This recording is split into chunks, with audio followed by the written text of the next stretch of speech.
Hey everybody, Chef Paul here, along with Chef Megan, and we are moving into what week is this? 9. Thank you. 9. I know. Week 9. We are moving to week 9. So guess what? We only have a few short weeks left. We will be finished with class. I had to write it on a note somewhere. 11/8. So the November 8th, which is right around the corner. If you look at it, today is already the 16th. So we're almost finished with this month. We have a couple more weeks left. And then the 8th is the first week pretty much of November. So we do have a few weeks left. So we're thinking about makeup assignments. Those makeup assignments are always open. They're at the very bottom of your class page. There are 3 of them for this long class. If you're in a core class, there's typically 2.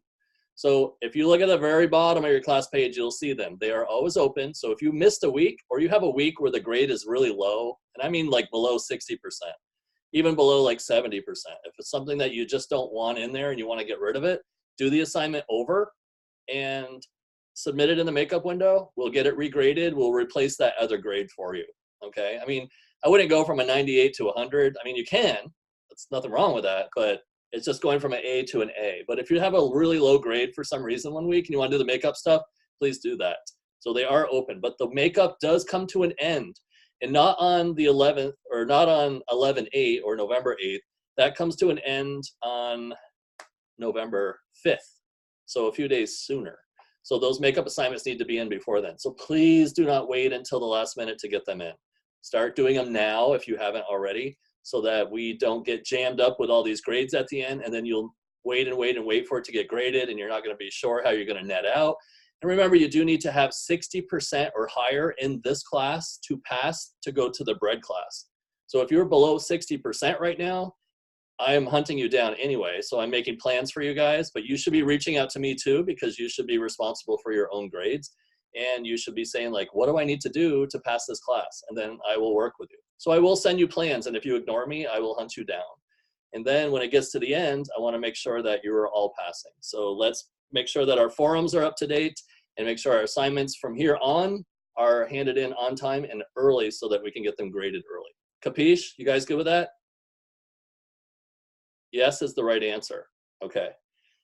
Next, this week, we're making custards. We are making 2 different types of custards. We're making a stovetop custard known as creme pâtissier or pastry cream.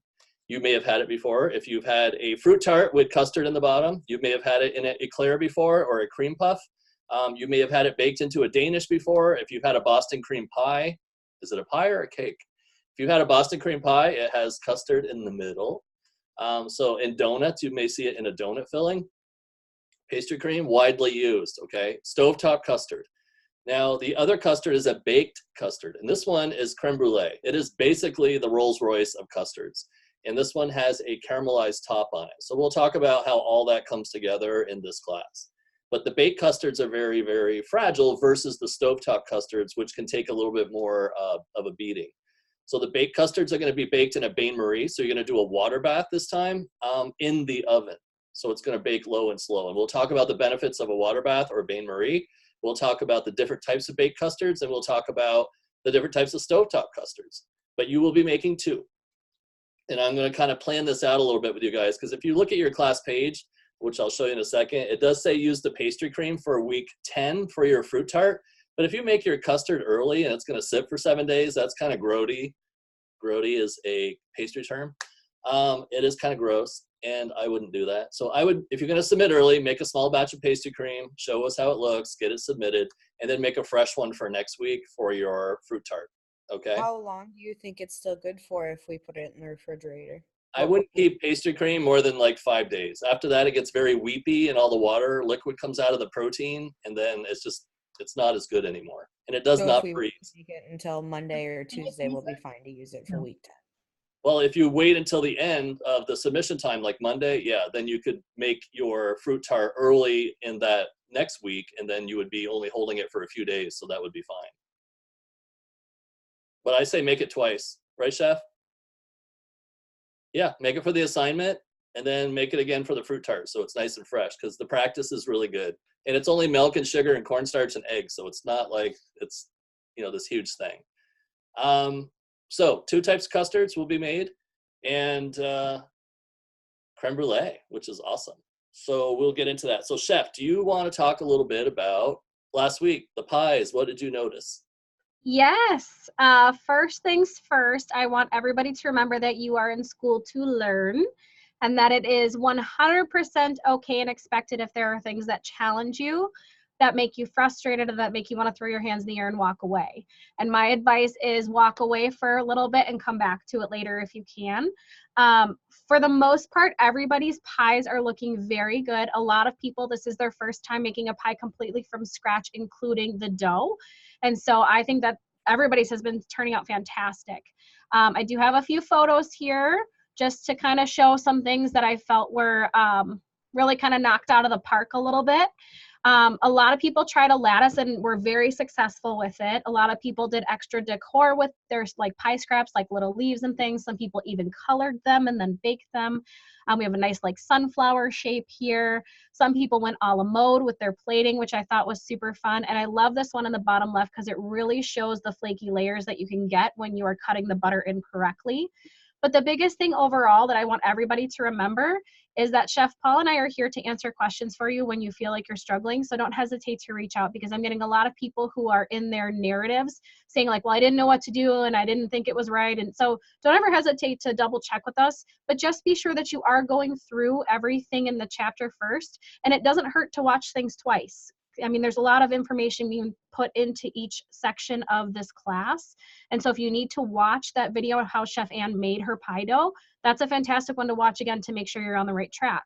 And then just let us know whatever clarification you need. But I do want everybody to know that from what I'm seeing, you're doing very well. And a lot of times, if it's not working out, it's something very simple that comes with just a little bit more instruction and a lot of practice and time and being patient with yourselves with these types of techniques. Agreed. This cooked juice method can be a little tricky, especially when you're looking at your crust in the oven completely golden brown. So you're thinking like, well, my crust is going to burn before my filling is done, so I got to pull this out of the oven. And remember, there's cornstarch in here, and that is our binder, so that needs to gelatinize. In order for it to happen, it needs to boil. So inside, you want to see the center of the pie like spitting up little bits of the juice. You know, when you're doing a blueberry pie with a lattice top, you'll see that it starts to stain the crust on the top. And that may be like off-putting when you first look at it. You'll be like, oh, look at the mess that it's making. But you need to activate that starch. So it's better to have it stain the crust in areas, we call that rustic, and then have it raw in the middle. When you cut it and everything oozes out. And if you don't cook it enough, you get that nasty starchy aftertaste, which just doesn't, ring a bell with anybody. It's nothing good. So you want to make sure that it is cooked completely till it thickens. And it thickens as it cools. So if you tried to cut your pie when it was still warm, you'll see that it kind of oozes out. But if you waited till the next morning after it completely set up, then you'll see it cuts much nicer, easily. That was a big one. Letting your pie set before you cut it was a huge one. A lot of people cut it while it was still warm and then kind of had a mess in their pie pan. That's to be expected. Also, you're going to learn a lot about the different fruit that you're using. Some fruits have a higher water content than others do. And as they bake, they are going to release their juice and that water is going to come out. And so sometimes you'll see if you're using a recipe that maybe calls for a berry, that might have less starch or more starch than something else. And so that's just the learning process as you go through this too. But really, you guys are doing great. So don't be too hard on yourselves, please. No, not at all. And just getting the crust, like even if your filling was a little funky, but the crust was delicious, that's halfway there. So now you can start working on fillings. So what do you guys think? Any questions about the pies while we're here before we jump into crazy custard week? I thought it was really, really cool to learn. I've never made a pie before, so everything about it was new to me, but I think it turned out pretty good. Well, you're the cake decorator. That's why you're not making pies, right? Right. So that came out good. Okay, what flavor did you do? I did blueberry raspberry. Okay, good. Mixed berries always work out really well. And then now I want you guys to try like an old-fashioned pie. So that's when you take your apples and cut them into wedges, and then you can toss them with a little bit of flour, cornstarch, sugar, cinnamon, and then put them in your crust, put the top layer on, and then bake it and see what happens. So that's the old-fashioned method that a lot of like our grandmothers and people like that did. So the downfall of doing the old-fashioned method with like an apple pie sometimes the apples shrink when they bake in the oven? Because you guys are like cooking them if you went with that apple galette or any style with the galette filling. So when you cook those apples down, a lot of the moisture comes out, and then you tighten them back up with the starches. But if you're doing old fashioned, you're kind of just throwing the raw starches in with the fresh apples, and they're going to reduce in the oven, and the juices are going to come out, and the starch will thicken them. But what happens sometimes is the crust will stay up here, and then the apples will be way down here. So you'll have this like 2-inch gap between the top of the apples and your crust. So when you go to cut it, that top kind of collapses. So you'll see the difference. But one is definitely easier because, you know, it's just kind of throw it together. But it's worth trying because they're delicious either way. What else? Anything else? I also did the apple galettes. I just decided to do everything on the list. Oh yeah, that's a good one. I kind of experimented to try and figure out. I didn't want to make one huge one, so I kind of experimented with different sizes, and I actually ended up using. I didn't have a cutter the size that I wanted, so I ended up using a bowl, a smaller bowl, which ended up working great. And I loved them. Since I made them smaller, I didn't leave the apple wedges. I chopped them up instead. Uh-huh. And I think they turned out pretty good too. I didn't really get to taste any of them because everybody that was over stole them all right out of the oven. That's a good smell too, when all that butter and the crust is cooking. I love that smell. Another thing you guys could do is cut your circles like you were just talking about, and then put some of your cooled filling in the middle, and then fold it over like a half moon and crimp the edges, and you can make hand pies with them. You can also cut them into rectangles and then spread like your favorite jam on top, and then sandwich 2 pieces together, crimp the edges with a fork, and poke a little holes in the top for steam to come out, and you've just made your own homemade Pop-Tarts. And then you can glaze those too with a nice icing on there if you wanted to. Can you make those galettes with other fruit and Yeah. berries, or is it too messy? You can make them with like savory stuff. You can make them with apples and sausage and sage. You know, they don't have to be made with just sweet stuff, but you can do any kind of fruit or berry in a galette. And then, Chef, real quick, just because it's come up in the chat a few times, people who struggled with rolling their dough straight from the fridge, Chef Genevieve mentioned it in the last live. You can let your dough warm up a little bit before you roll it, especially if you find that it's cracking on you or it's just really, really difficult to roll. Another thing that I like to do with my pie dough, or really any dough I know I'm going to be rolling ahead of time, is I press it out with my hands to about 1 inch thick before I even chill it. And that way it's just even further along in the process. But let it come up to temp, roll it out, and then just be sure to pop it back into the fridge for a little while to get that butter nice and cold again. But if it's too hard to roll right from the fridge, don't suffer through it, because then it just gets more frustrating. Oh no, yeah, it'll crack, and then you're like, oh, it's too dry, and then what do I do now? No, don't do that. Yeah, but don't leave it out until it becomes room temperature completely, especially those of you that live where it's really warm, because then the butter will start to come out, and it gets very like elastic-like, and then you end up overworking and stretching it, and then you lose that nice texture. But when you guys were rolling out your dough, did you notice like that mosaic of butter like all throughout the top of the dough? Did you see little flecks of butter like everywhere, or did you not see any butter at all? It was definitely a masterpiece. Like, you definitely saw it. Okay. I noticed that too. That was the first thing I noticed. Good. When you roll it out and you look down, you're like, wow, look at all those splotches of butter like all over the place. You can pat yourself on the back for that because that's a good thing. Okay, so when I rolled mine out, I noticed it kind of looked more marble-like. That's cool too. That's fine. When you want to be scared is when you see no butter at all. You're like, darn, I think I worked the butter a little bit too far into the dough. So you do want to see that in there. Lots of specks, flecks, pieces. Nice. All right, good. All right, should we talk about custards? Yeah. Okay, so let's see what you guys know about custards first, okay? So let's talk a little bit about stovetop custard. So today we'll be talking about patisserie cream, right? Creme patisserie, or pastry cream. And this is a stovetop custard. Can you tell me other types of stovetop custards? Can you list out some other ones? Anglaise. Anglaise is a really good one, yeah. So anglaise is like a base for vanilla ice cream or any ice cream. It's also used for dessert sauces. I feel like I've said this already this morning, Chef. We were talking about the same thing, I think, in another class. So yes, anglaise is a really good example. Is the semi-Fredo one, or no? Not- Because it goes in the freezer.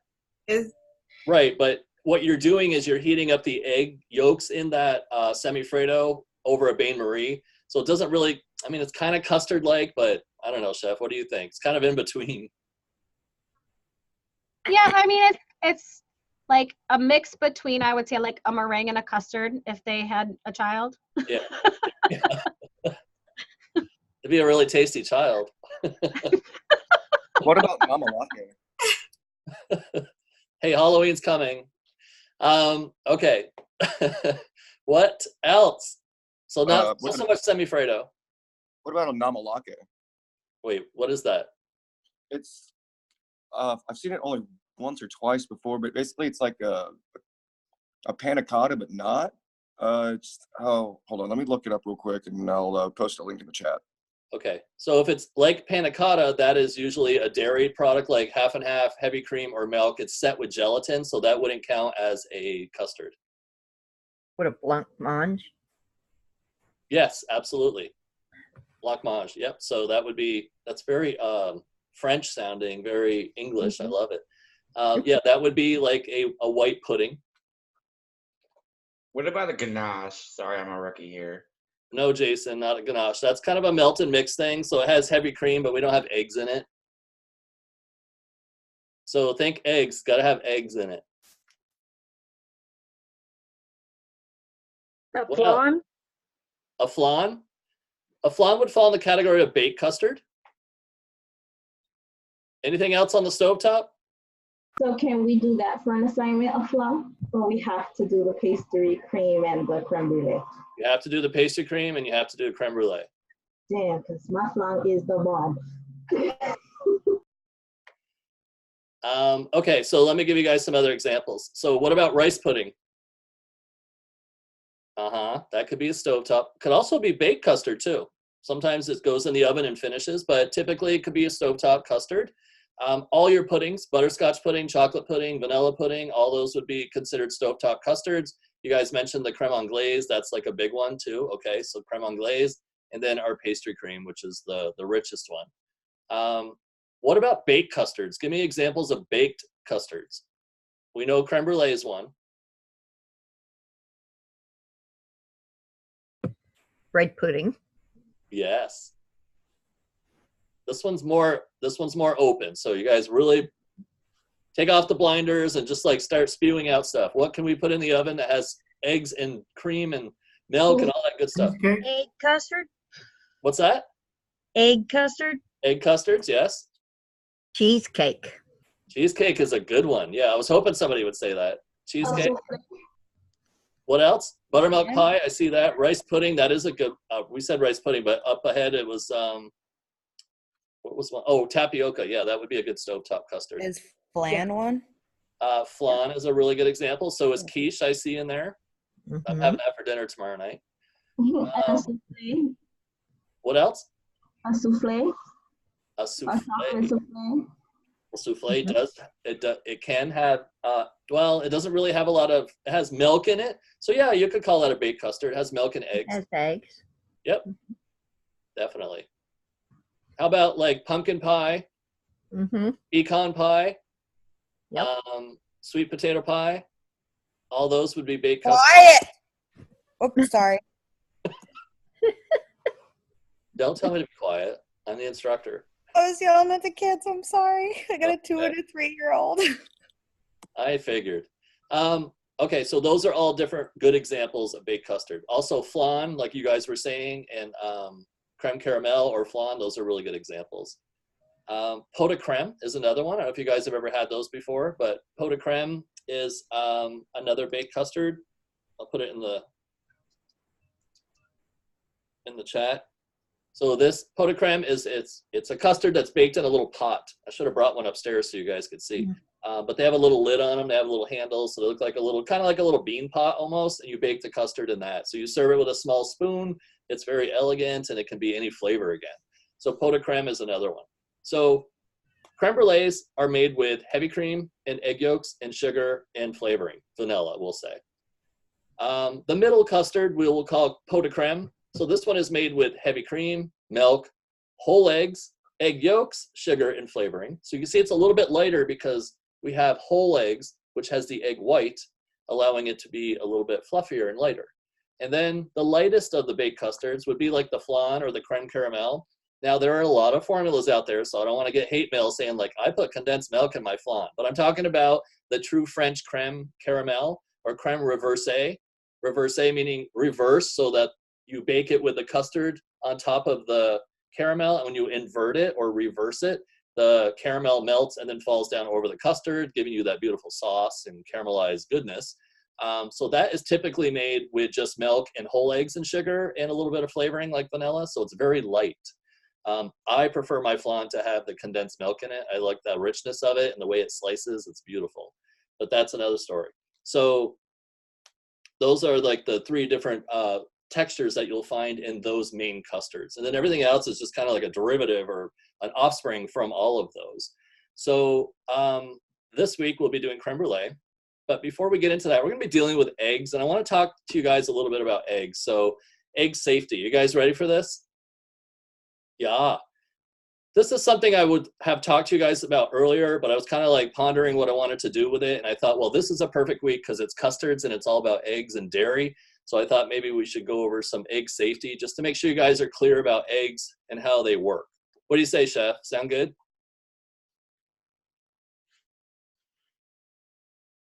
I'll take that as a yes.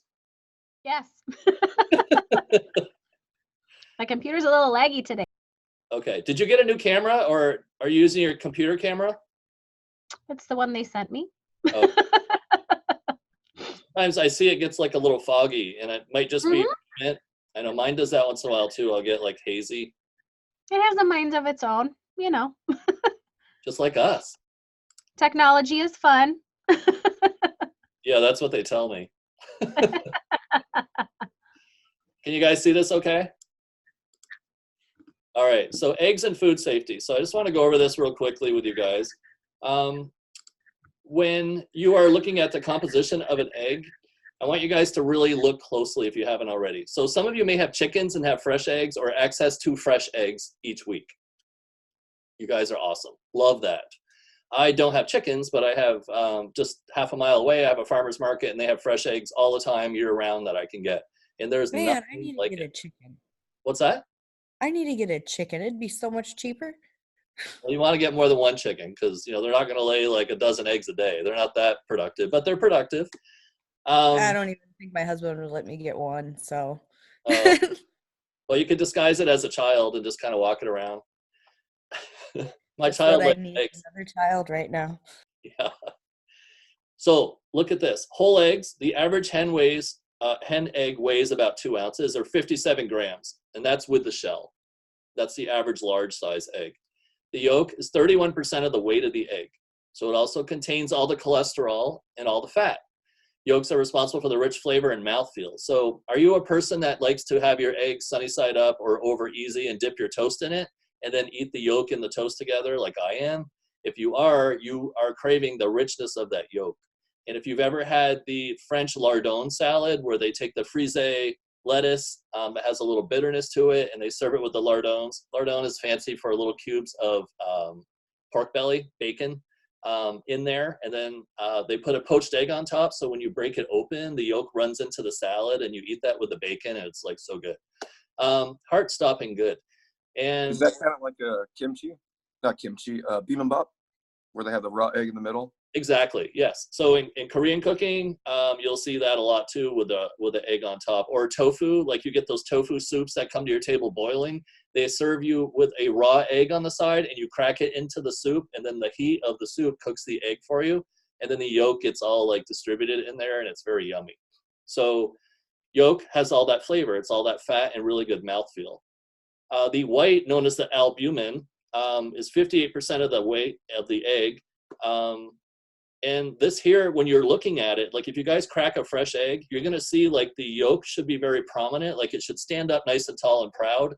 And then the white should be like a couple different layers, but it shouldn't spread all over your frying pan or whatever you're cracking it into. If it does spread, that means it's getting very old, okay? and I have old eggs, so I don't want you guys to buy old eggs. So let's not do that. So albumin is 58% of the egg, right? The shell is another 11%. So these are the parts of the egg. And then moving forward, old time people used to take the eggs and candle them. So they would have a darker room and they would have candles and they would pass the eggs over the light of the candle and you could see the inside of the egg, what was going on. And you could tell the freshness or the grade of the egg by doing this method. So eggs are typically broken into 3 different categories. There's grade AA, A, and then B. And you can see when you start looking at the pictures underneath each one that grade B quality, you see the yolk is very flat and that everything is starting to run out. That's just because it's getting old. So you're typically buying grade A or AA quality eggs in your grocery store. You're not going to see grade B quality in your grocery store. However, if you leave your eggs in the fridge for a long time and you start cracking them open, you might notice that they are starting to spread everywhere because they're getting older.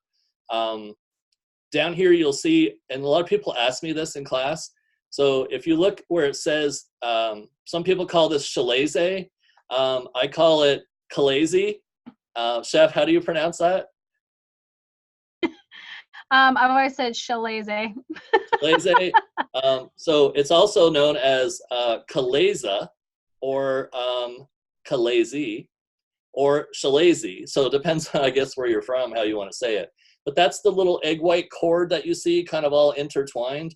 And that's there to keep the yolk stable. And it can completely be worked into your food. No one's going to know the difference. You can remove it, but it's kind of annoying to remove. So it's best just to leave it there and then strain the mixture at the end. So if you're making your brulee, I would strain it and then you'll capture all those if it's annoying to you, if you really want that silky smooth surface or texture. So, but it's only there for that reason, to hold the egg in place, but it's completely edible and it's not any part of the umbilical cord. It's not any of that kind of stuff. It's nothing like that at all. It's just there for that purpose. And it's just made up of the egg white or the albumin. So you can read through this and see reasonably thick and stands high is a grade A, and then B covers a wide area. There might even be some blood spots on it. So those blood spots, if you ever crack an egg, it's good like at home when you're first doing it, maybe to crack the eggs in a little dish and then you can see what's in there and then put it into the recipe and then take the next egg and crack it. But it's not very practical when you're in a bakery situation to do that per egg. You would go insane. So we would buy things that are pasteurized, like liquid eggs that are already mixed together, and they come in bags or they come in cartons, and it makes it a lot easier in the bakery to measure stuff without cracking eggs. And we don't have to worry about the blood spots. We don't have to worry about shells in there or bad eggs or anything like that when we do that. And then, of course, grade B kind of runs all over, has the blood spots in it. So if you've ever seen a blood spot in an egg, you can scoop it out.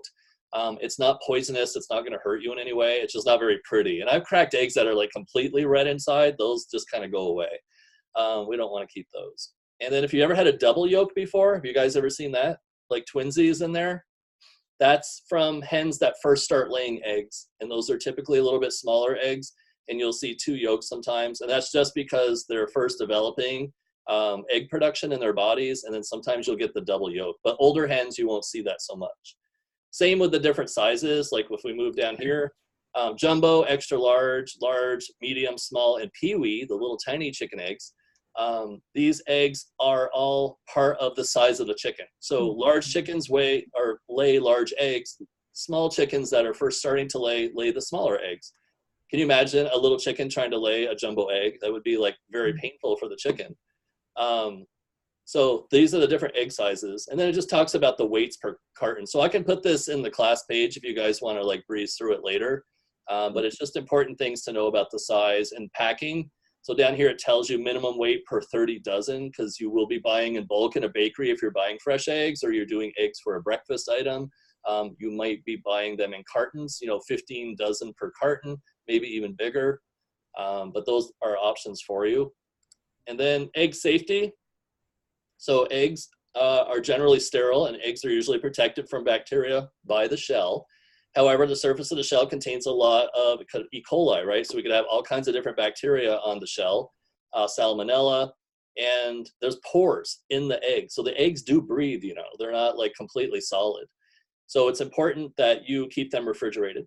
It's also important that when you're handling them, that they are cooked properly. So that's why when you go to like a diner and places like that, it may say like eggs that are cooked to temperatures, below a specific temperature they may list out, or people that want sunny side up eggs or over easy eggs. There's like a little disclaimer saying like, if you eat this egg and you get sick, that's on you because we warned you. Otherwise, you'd have to cook your egg completely. And for me, I just don't do that. I like to have my eggs the way that I like my eggs.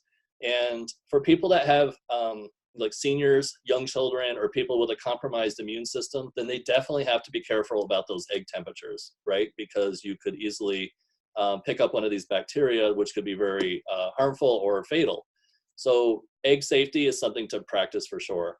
So when you are cracking your eggs at home, and we were talking in earlier classes about taking half the shell and dipping it in the egg.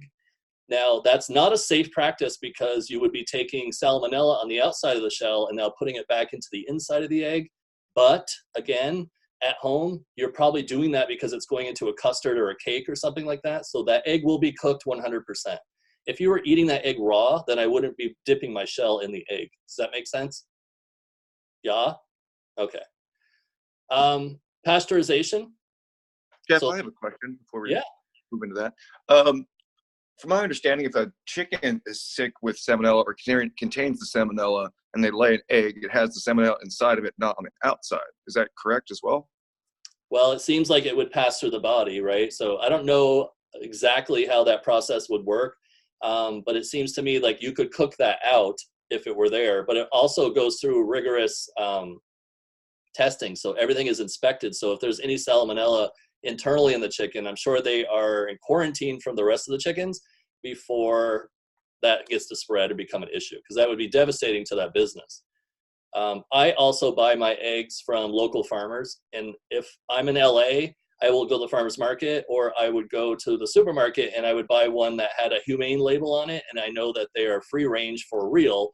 And I do a little research on the eggs that I buy. So yeah, I may pay a couple dollars more per dozen for my eggs, but I know where they're coming from versus the mass-produced ones where there's usually a lot more trouble. You know what I mean? But yeah, that's a good question. It could be in the egg, but I'm hoping that, through inspections that would be quarantined so that they wouldn't be passed on to the people. But you read the news, you see it every day, there's always something new breaking out. Good question, though. Pasteurization.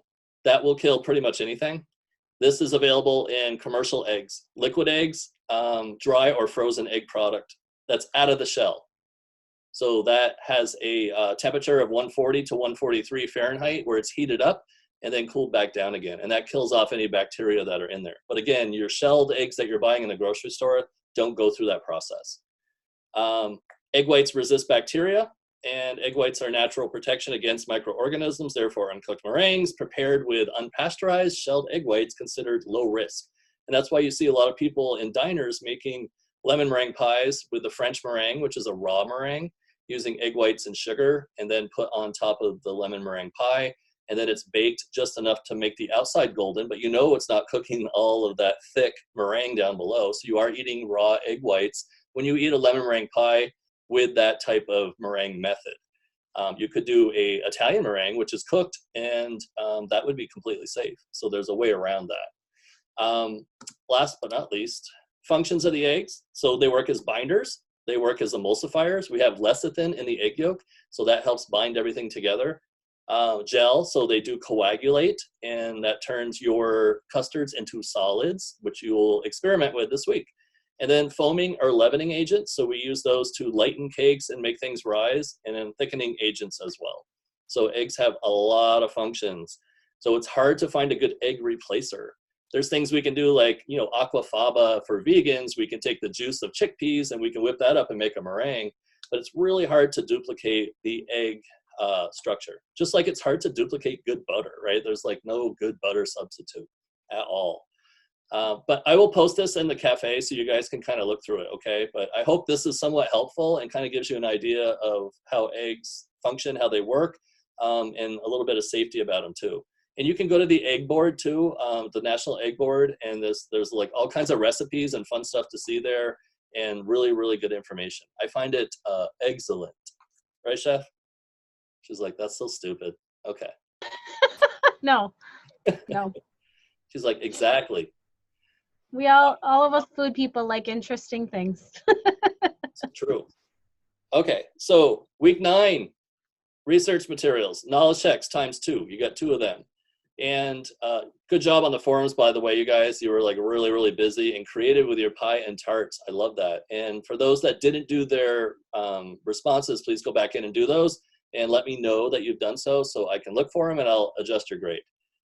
Stirred and baked custards, down here is the link, and then down here are your 2 formulas.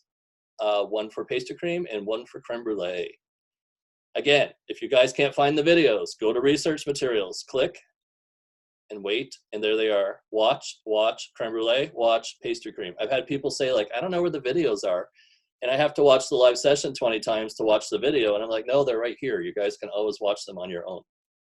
Okay. Whew, big mouth, keep talking. Okay, pastry cream. There it is. You guys made pastry cream before? No. Oh, you're in for a treat. You'll probably eat most of it before it gets to the tart.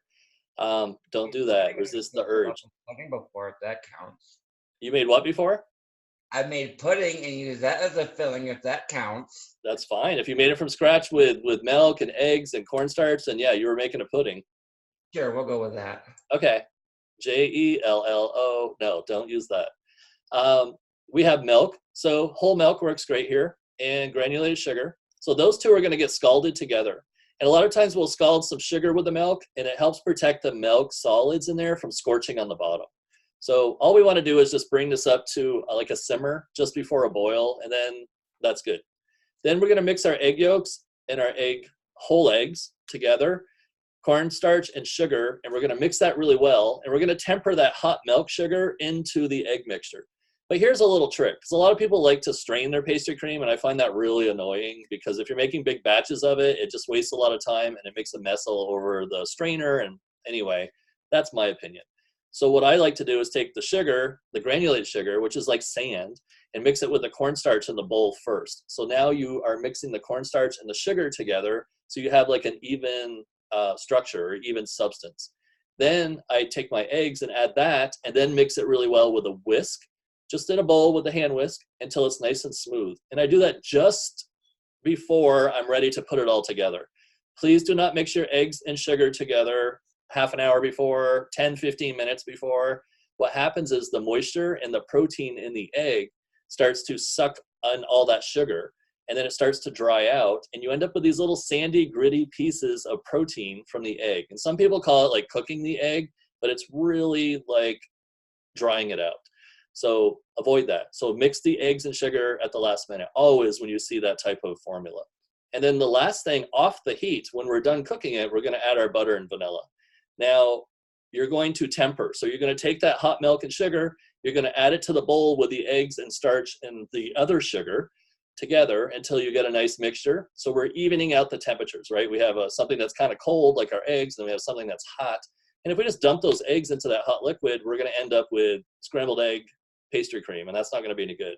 So you want to temper, introduce each other nicely. Hey, how are you? What's going on over there? You know, and just kind of get them all relaxed, and then smack them together in the pot and cook them until they come to a boil.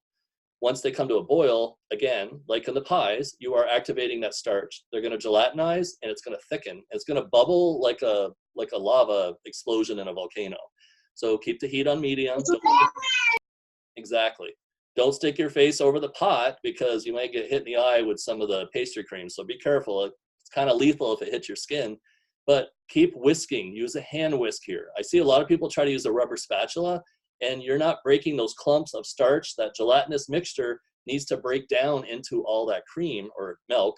So you want to make sure that it's going to be smooth. So always use a whisk here. Off the heat, add your butter, add your vanilla, and you'll see what to do in the video after that. So do you guys have questions about this part? Jeff, Eric has a question. What's up? So lately I've been like using like butter alternatives, but butter alternatives is probably the wrong term. But using bacon fat, a lot of things. Would bacon fat incorporate just as easily as the butter into pastry cream? You know, a little bit of bacon fat wouldn't hurt, but we're going to use this for a fruit tart, so I would say it probably wouldn't complement the fruit tart very much. Yes? Yep, sounds good. Yeah, but yeah, you could. I mean, I make things like peanut brittle, and instead of adding butter in, I will put bacon in the brittle, and then I'll use bacon fat instead of butter. So I'll make bacon and bacon fat brittle, and then add that to like maple ice cream or something. So that's really good to do. So bacon fat can definitely be substituted in there, but I wouldn't do it for this assignment. Also, please be sure you're using whole milk for this. You don't want to be using low-fat milks. That was another question that we got in the chat. No, this isn't a diet food. This is going to be something really rich and custardy and awesome. So you want to use whole milk for this for sure. That's got the 4% fat, so that's what we're looking for. And then let me show you guys the video so it makes sense. Hey, Chef Ann. To make pastry cream, first place the milk and first sugar in a saucepan. Turn the heat up to medium and whisk the milk and sugar to a point of scalding or just under a boil. The surface will begin to moderately rumble. Meanwhile, you want to sift your cornstarch into the mixing bowl. And again, always sift your cornstarch to prevent clumping. We'll take the second quantity of sugar and add it to the cornstarch. Oops.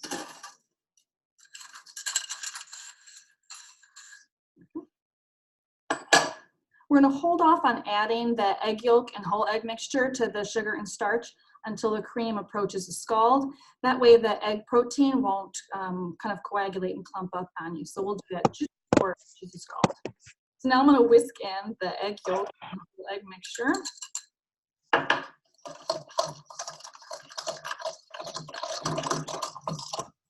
And the cream is just approaching a scald here. So then we'll begin to liaison the mixture. The scald, you guys, is just below a boil, and it's when you see steam coming off the surface and a little bit of bubble action around the outside edge of the pot. Then you can stop. That's when you're going to temper. And she said liaison, which is a fancy term for tempering. So we're going to mix the two together to even out the temperatures. I'm just going to turn off the heat here. And just a little bit at a time, slowly whisking it in.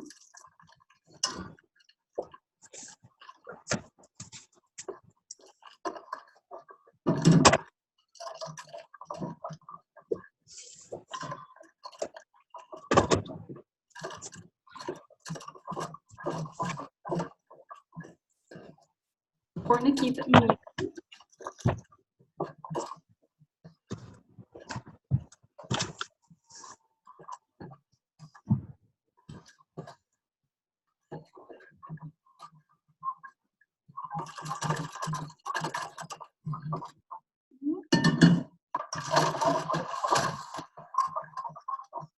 Now we'll just return it to the pot.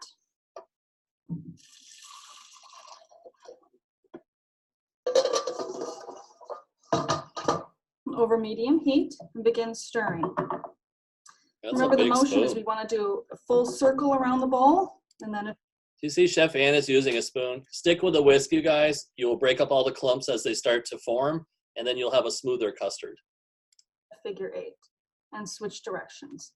A circle and then a figure 8. And this again prevents any spots in the pot from getting missed. So you don't want anything sticking to the bottom of the pan. You keep stirring in this pattern for about 2 to 3 minutes. It will thicken up. You're going to feel significant resistance against the wooden spoon, and then you'll know it's time to pull it off the heat.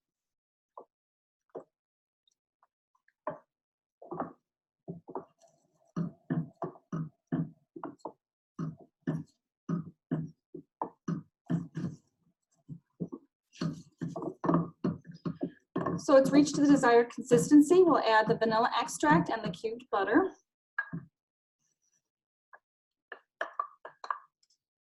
Guys, do that part over medium heat and then let it boil for like a minute on the surface. Keep whisking. Let it boil for 1 minute, shut off the heat, and then add your butter and your vanilla.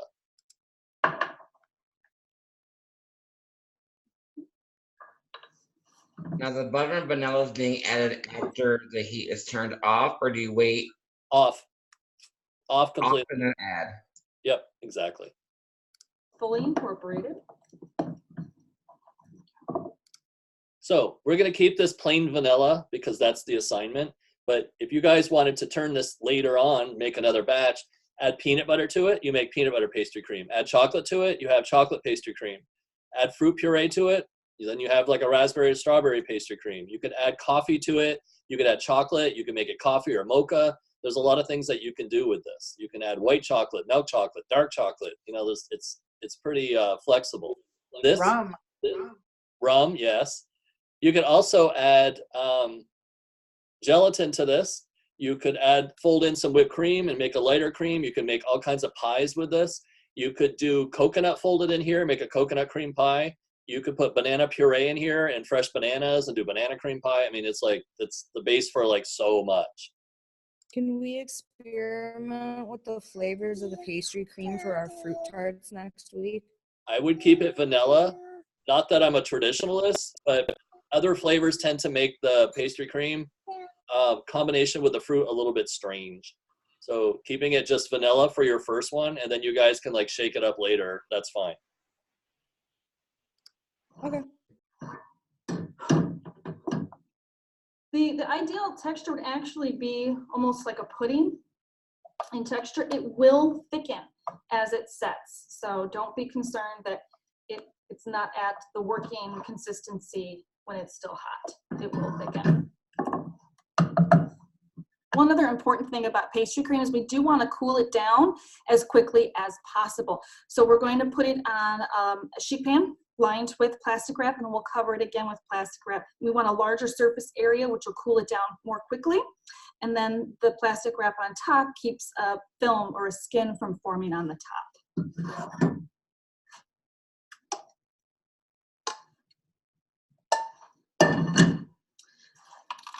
You want to spread it out thin also, and the thinner it is, the faster it will cool down.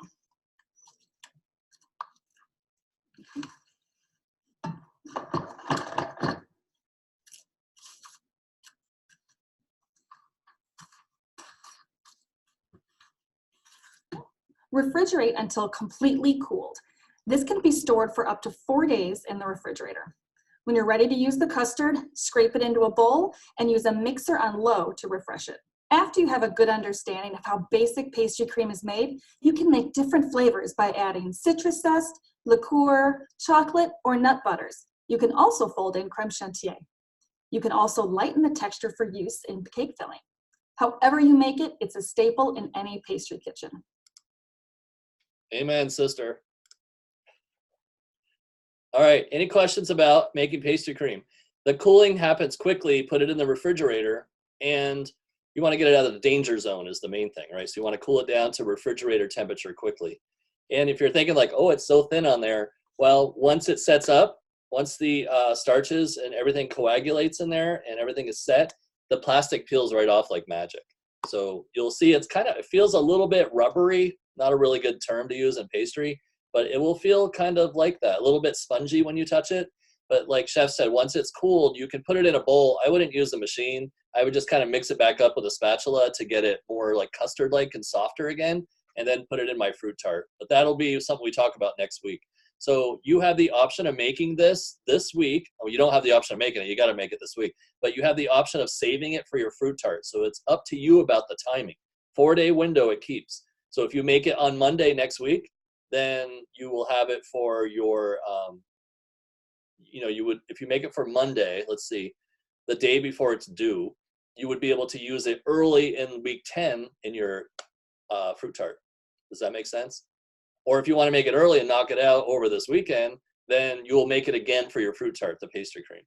So you either make it twice or you'll make it once and kind of in between those dates. So it's up to you. I prefer to make it twice because it's pretty easy. You can make a half a recipe formula for this week and then just show us in a little bowl like you saw in the video and you're done. Show us a spoonful so we can see the texture and then move on. And then next week when you make the fruit tart, make a new batch again and then use that in your fruit tart. So you won't be dealing with old pastry cream. You ready for the next one? The tart again this week. What's that, Shrek? What if we just made the tart this week? Well, you and can photographed it. If you want to skip ahead and make the fruit tart and then save the pictures for week 10, that's totally fine.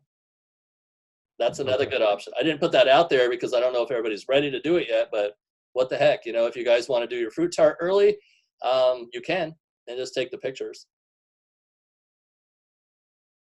Sound good? All right, I'm moving on.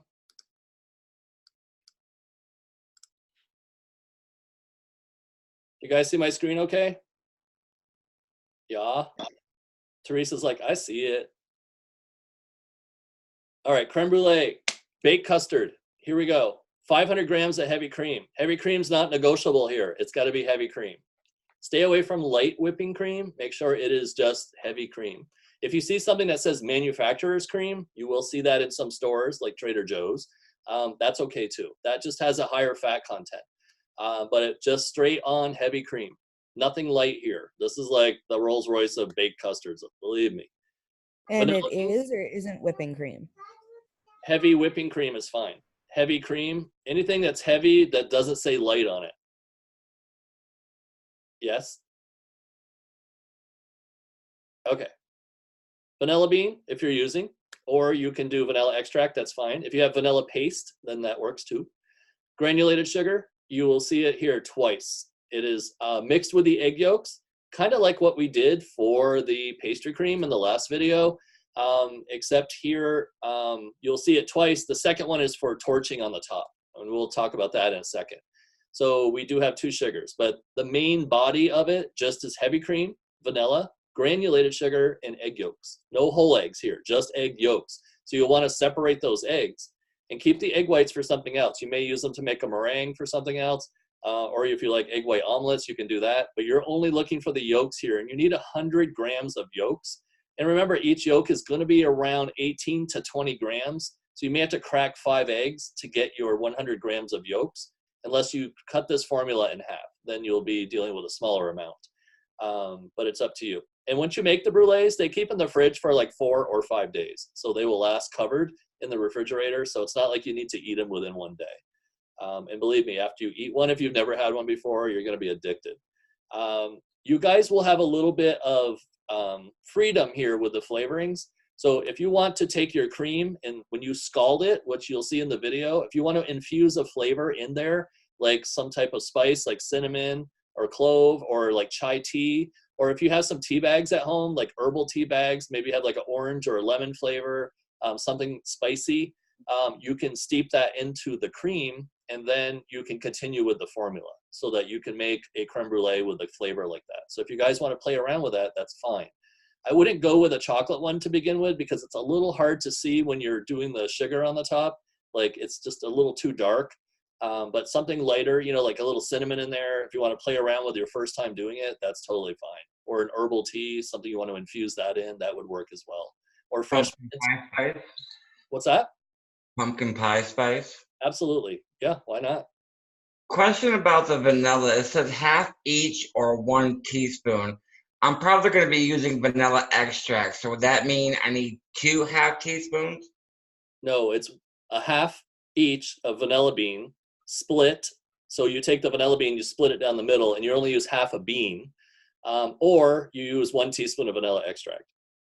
Okay. Okay, so if you're using a bean, you use half the bean, and then you split that half down the middle, and then you scrape out the seeds, and you just use that part. Question about the vanilla beans. Once you cut it in half, do you have to refrigerate it, or is it okay putting it in a baggie and keeping it out? I would keep it in a baggie at room temperature. Refrigerator, you don't need to do. It tends to dry them and harden them. And then any beans that you're not using, I just put in a sugar container and shake it up. So I make vanilla sugar, and then I have that on hand. Okay. Video. Hey, Chef Ann. Real quick, how long do they last? How long does what last? The beans? Yes, sir. Oh, in an airtight container, like a Ziploc bag, and then kept in a dark place that's not too hot. They'll keep for months. Okay, thank you. Yes. Anything else? Preheat the oven to 325 degrees Fahrenheit. So first you'll take your heavy cream and vanilla and put it in a medium-sized pot and bring it to a scald.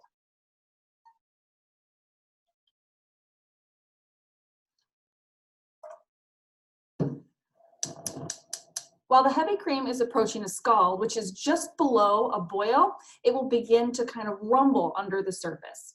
While we're waiting for the heavy cream to scald, we're going to whisk together our eggs and our sugar. This should look gritty.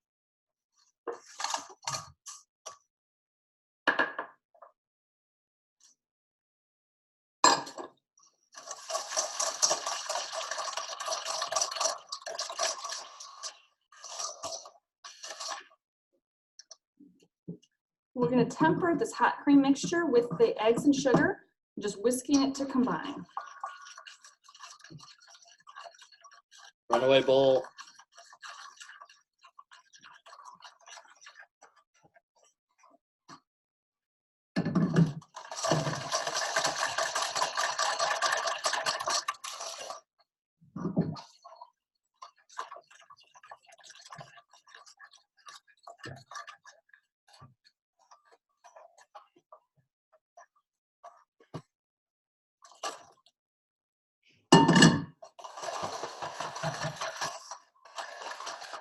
After it's been fully tempered, we're going to pour it through a fine mesh sieve to strain.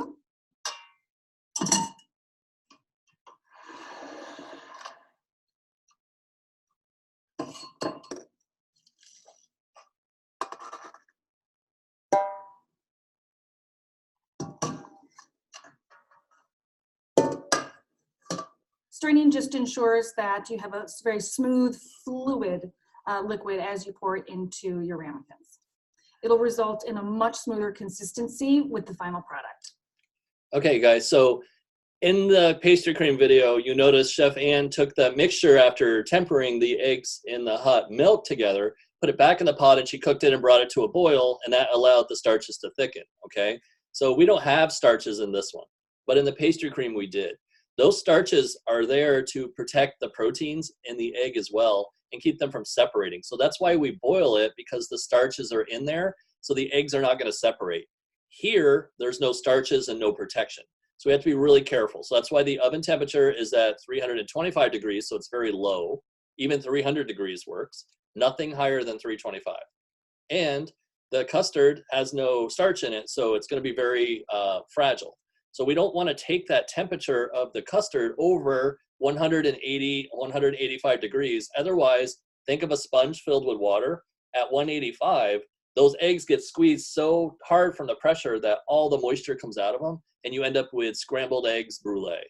So that's why we want to make sure that we have a water bath to protect them, and that we keep the oven temperature low so that's very well insulated. So that water bath is going to protect us against cracking, souffleing, browning, and it's going to promote slow and even baking. So it's kind of different than the pastry cream, which we did on the stove and we could boil. This we don't want to boil. We want to be really careful with it. So you're not seeing her put it back on the stove again. It just gets strained and it goes right into the ramekin. Use a vessel with a pour spout to pour the custard into the ramekins about 3/4 of the way up. This does eliminate any spillage or waste.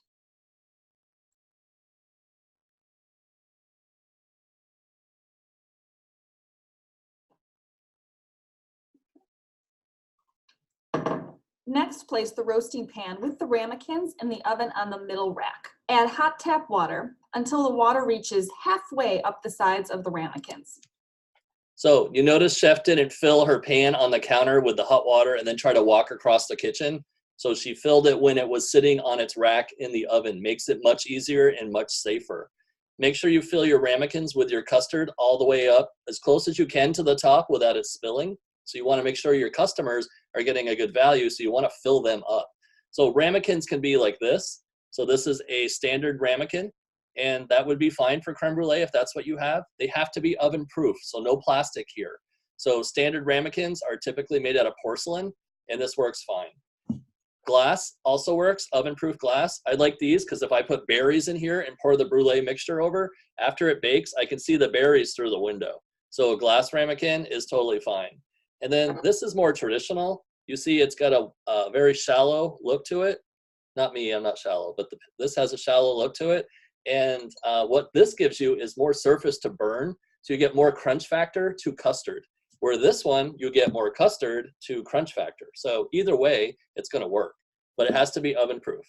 Teresa, you got an example for me? Yes, with this one, it's a 10 ounce. It's a big one. It's definitely big. 10 ounces? Yes. Okay. So you may want to just fill it halfway. Don't fill it all the way up. It's going to take longer too. Bubbles, not my nickname. Bubbles on top of the creme brulee. If you want to get those off from there, you can take a spoon and gently kind of scrape them off because they will kind of bake in and stay that way. If you have a torch, you can also torch the top really quickly and that'll pop the bubbles. I've also taken plastic wrap, take a new piece, a small square of plastic wrap, set it on the surface of the custard when it's wet before it goes in the oven, peel the plastic off, and the static from the plastic takes all the bubbles off at once. That way it leaves you a nice clean surface. This allows the heat to be distributed evenly. Just be careful not to pour water into your custards and be sure to use hot water instead of cold or room temperature, as this will help them cook evenly right away.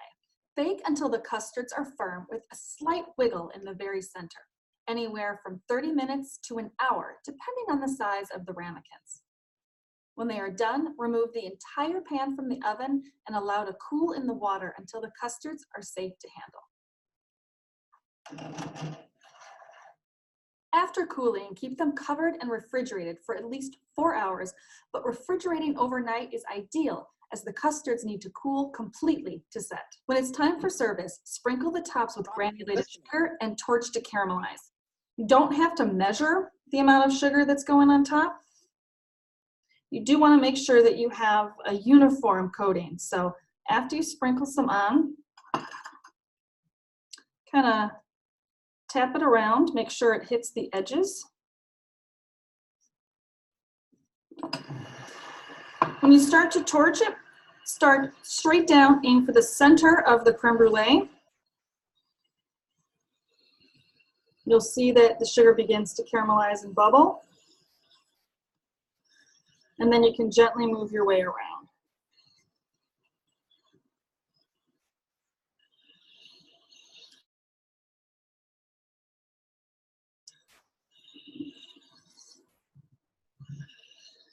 Color is definitely a matter of preference. The deeper the brulee, the more intense flavor.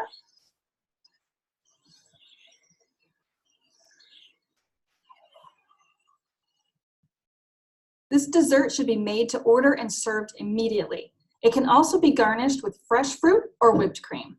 Creme brulee can be stored in the refrigerator for up to 4 days.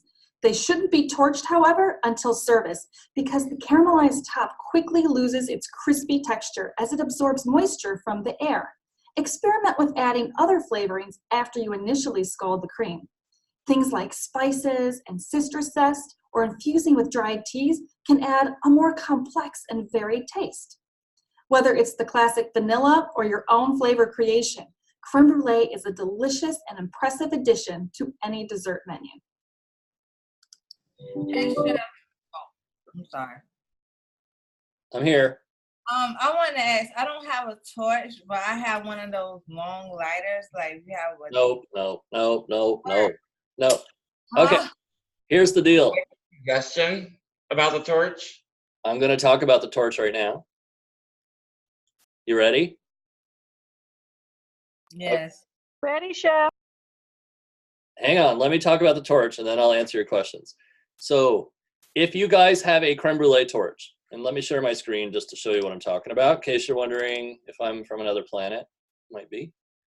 Creme brulee torches look kind of like this. These are the little ones. I call like the ones for home. You know, you wouldn't use this in a business because it's too small. And you probably get 2 brulees torched, and then you have to fill it up with butane again. So these run on butane, which is the same thing like, you know, like cigarette lighters and stuff use. And so that gas doesn't burn as hot as propane. So these are fine, and they're safe, and they're easy to use, and they're small, and they're easy to store. But And they're easy to find. You don't have to order them online. You can get one of those from any smoke shop. Right. Yeah, any of these torches. But a candle lighter, like you're talking about with the long stick that has the flame coming out, that is not the same as this. This has a lot of torque, so it's going to actually burn your sugar quickly.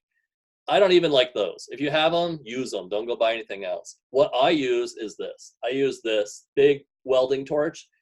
And when you click on it, it's automatic, and you get a killer flame, and it runs on propane, and you can burn 100 of these things before that canister runs out. And they look like this. They're from Amazon. They're like $37 for this particular one. And then the cans you can buy at any hardware store, and they're usually used for camping, little stoves and things like that. And they run like $5 or $6. Sometimes you get 2 for $6. So they're pretty inexpensive. The head is more expensive, but this will burn your brulees really fast. Sticking them under a broiler is not a good idea because you end up heating the custard underneath and you risk breaking it again, causing it to curdle. So I would stay away from the broiler. I'd rather you not brulee your brulees this week. And Chef Megan and I prefer, if you don't have a torch and you can't go out and buy one, just do the brulee without the top. Just keep it baked custard, and that will be fine for the assignment. We both agree that we'd rather see you make a really stellar baked custard without overcooking it, having a creamy texture inside, than risk having you guys, blow $40 or whatever, $20 on a torch if you don't have to. If you want to, please present that. We want to see it. But if you don't, we're not making it mandatory, okay? So you'll be making pastry cream and you'll be making creme brulee, and we want to see the inside. And if you don't brulee your brulee, it is still okay. Sound good? Hello, am I by myself? Sounds awesome, Chef. Sounds good. Okay. Sounds good, Chef. All right, good. Chef Megan. Sounds good. Thoughts, Chef Megan? Yeah, no, as Chef Paul said, if you are not comfortable using a torch, if you do not own a torch and you don't want to invest, do not feel like you need to. I want to see your custard. That is the most important part of this week's lesson, is that you are learning how to properly make a custard. Obviously, bruleeing is super duper fun, and if you like to play with fire, it's super cool too. But bottom line is, I want to see your custard. When you brulee, let your sugar set before you go to show us the inner part of your custard. So it is something you would typically serve immediately, but you want to wait for that sugar to cool down just a little bit. Otherwise, when you go to crack your spoon through it, your spoon's going to stick and pull the whole thing off with it. So let that sugar set for a couple minutes, then go in and get your spoonful. If you don't want to use a torch, again, like Chef Paul said, don't. Just show us a really beautifully baked custard. Chef, how long do you think a custard should chill after it comes out of the oven? Overnight. At least 6 to 8 hours, or overnight is preferred. So, Just because you really do want that super set custard. If you try to serve a creme brulee without it being chilled, it's just soup. It's especially once you start adding that heat from the torch, if you do end up doing, the actual brulee part, you will end up with just a mess in your ramekin. So make it ahead, let it set fully overnight, and get it into the fridge as soon as possible. I've always tried to get it in the fridge kind of right after baking, so that way it stops the cooking process, and that way you don't risk the carry over taking your eggs to that curdled stage. You'll know if your custard is not correct because it will look like scrambled eggs on the inside. So you wait until after you take it out of the refrigerator to do the torch and sugar on top? Yes. Okay. Yep. And Miranda asked if it can go into the fridge warm. Yes, put it right into the fridge, get it out of the hot water onto a separate pan or plate or whatever you need to use to fit in your fridge. Get it in the fridge right away so it stops cooking as soon as possible and gets out of the temperature danger zone. And so ramekins are definitely going to be required. So, if you're not sure what you're looking at, if it's going to be oven proof, send a picture of it to Chef Megan or myself so that we can look at it to make sure that it's something safe for the oven. But make sure it definitely, when you're buying something, if you don't have it already, that you look, shop around. I see these things at like TJ Maxx. I see them at Ross. I see them at Tuesday Morning. I wish we had all those stores here in my little town. I see them like at Walmart. I see them at, what do you call those? Like, not garage sales, but you might find them there too. Stores like the Salvation Army stores, or stores that sell home goods that are used to make money for, their cause. American Heart Association has stores like in LA where you can go in and buy things secondhand. So any type of flea market or place where you can get ramekins, it doesn't matter if they match or not. It just means we just want to make sure they're oven proof. So ceramic is a good choice. Oven proof glass like Pyrex is a good choice. Those will work fine. I've even seen some disposable aluminum ones at different grocery stores, so that's an option. Just be mindful of the fact that the time that is given to you on how long it's going to take to bake will vary depending on the vessel you're using and the size that your vessel is. So making it look like, give it that jello jiggle is what I call it. So when you tap the side of it, it shouldn't look watery and wavy like the ocean. It should look like jello does when it's set. And that's generally when it's good. And just to clarify quick, because lots of them came through the chat, put them in the fridge when they come out of the oven uncovered so that they can cool. Once they are cool, you can cover them with plastic wrap so they don't get a skin or anything forming on top. Right. And back to the pastry cream too. It's important that that plastic is on top as soon as it's hot, right out of the pan, or it will form this elephant skin that can be almost like 1/8 of an inch thick on top. And when you peel it off, you've already lost like 20% of your pastry cream. So, and it's not desirable. Nobody wants to eat that. Although I've eaten it and it's not bad, but no, we don't want that in our fruit tart. So you guys have any other questions about that? Oh, and let me remind you why we're all here together right now. Next week, we will be making tarts. We'll be making a fruit tart using pastry cream. So you'll be making it twice unless you're holding it off again and using it, the same one.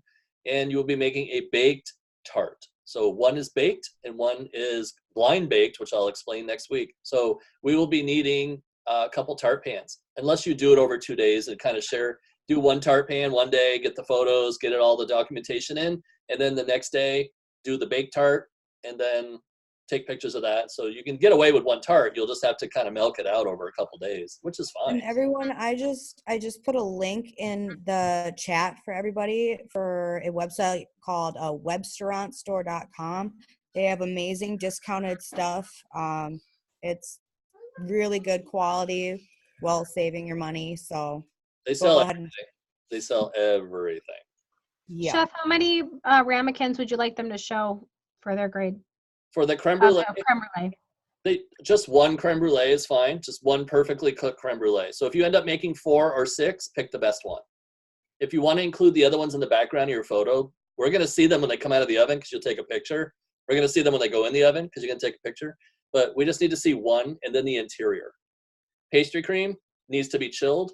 And then we want to see, you can take a portion scoop and just scoop it into like a little bowl and then take a picture of it. Just as long as we can see that it's set up and not soupy. Don't take a picture and send us of it when it's hot because it's going to be kind of runny. We want it to set up in the fridge. And the pastry cream, about 4 hours in the refrigerator, if you do a thin layer like that, is plenty of time. Real quick, on the to move to the next assignment real quick. What's that? Someone's got squirrels. Sorry about that. For the next assignment, are we doing really big tarts or can we do little tarts? So I know what kind of. Okay, so we're looking for like an 8 or 9 inch tart. So if you decide to do individual tarts, like say 3-inch tarts, then we want to see 3 of each. Okay. Thank you. Or you do an 8 or 9 inch tart, 1 of each, 1 baked and 1 fresh fruit. Okay. Thank you. You're welcome. So start shopping for your tart pan or pans now because you're going to need them. And if you find some that have just a smooth ring around the outside, they're just a ring without a bottom, those work really well too. They're more European style. And so there's no bottom. So you would bake it on your sheet pan with parchment underneath or your silicone mat, and that becomes the new bottom. So that works totally fine. Or you get a traditional tart pan that has a removable bottom. That's a word I can never say quickly. Removable bottom. And then that is easy to work with too. Yes. The water bath for the creme brulees, how deep should that be? I think I should probably use a cake pan for it. Yeah, or a roasting pan. Some people do that too. If you have a big cake pan, yeah, that's a great idea. But if this is your ramekin, you want the water to be about halfway. Okay. And then fill it at the oven. And like Chef said, just use hot tap water. Don't boil water because you'll start cooking it too quickly. So just hot tap water. Cold water will slow the process down for years, so don't do that either. And if you didn't have time to bake your brulee, but you got the base made for it, you can store that in the fridge for a couple days, covered up. Just give it a little stir when you're ready to bake it. And keep in mind, it's going to be refrigerator cold now. So it'll take longer, but it still works. So if, say you make the custard and you're like, oh, I can't bake it right now. I can't babysit this because you can't leave the house. You got to really kind of watch it. then you can bake it a day or two later. As long as you kept it in the fridge, it'll be fine. Yeah, that's what I'm saying. If you have a convection oven and you can turn the fan off, I recommend doing that for a baked custard. Or at the very least, drop your temperature by 25 to 50 degrees, depending on how hot your oven runs. Convection just tends to, cook things a little bit more efficiently, but with something where we want to go low and slow, if you're able to turn it off, that's best, or at least reduce your temperature. Yeah, I would avoid convection at all costs with this kind of custard. But if you have to do it, you're right. Yeah, 25, 50 degrees less. All right. I think we're good.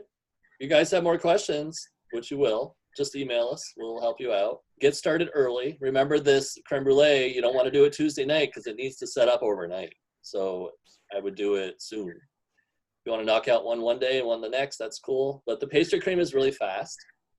And the creme brulee is really not hard. It's only 4 ingredients. Strain it, bake it, chill it, clean up your mess, you're done. It's really quick. The hardest part is cooking the brulee and making sure that you don't overcook it. So remember, we want to pull that out of the oven by the time it's 175 degrees inside. Keep it in that warm water to allow for carryover cooking, and you should have perfect temperature. But again, like Chef said, poke the side of the ramekin with your finger carefully, or like a wooden spoon handle. And do you guys remember the movie Jurassic Park, the first one? Yeah. Do you remember the mud puddle scene? When the T-Rex is stomping on the ground and the mud puddle does that little reflection thing? Well, if you touch the side of the ramekin and you see that, it's not done, okay? So like Chef said, when you touch the side and the whole surface kind of moves like Jell-O, like one whole unit, it's kind of jiggly like that, awesome. If you feel you've overcooked it, if you feel it's starting to like bubble up a little bit and it wants to start to break, get it out of the oven ASAP, take a pair of tongs and very safely, slowly, and carefully put that ramekin into some very icy water in another flat pan. Maybe throw a few ice cubes around it so that you can shock it and stop that cooking. And then let it stay in there until it's cool, and then shove it in the fridge. Cross your fingers.